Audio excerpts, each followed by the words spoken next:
This problem asks us to solve this equation for x. If you will start by writing 2x plus 1 equals negative 7 or x minus 4 equals negative 7, mimicking something you saw earlier, you'll be mistaken because that only applies if the right side is equal to 0. You are in fact applying the so-called zero factor property there. So what we can do is to get this product first, and then we'll see what happens next. 2x times x is 2x squared. This is negative 8x plus x is negative 7x. 1 times negative 4 is negative 4 equals negative 7.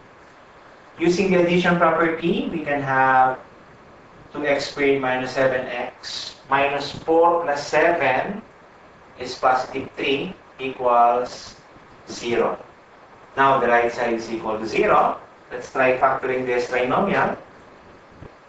Let's try 2x and x for 2x squared.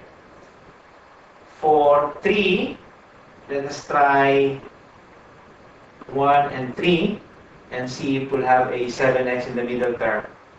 This is 6x for the outer terms and x for the inner. 6x, x, that will somehow give us a 7x given the appropriate signs. 3 is positive, so both must share the same sign, and since the middle term is negative, that same sign is negative. Checking, we have 2x squared, negative 6x minus x is negative 7x, and negative 1 times negative 3 is positive 3 equals 0. Now, if the product is 0, then either the first factor is equal to 0, or the second factor is equal to 0, or both.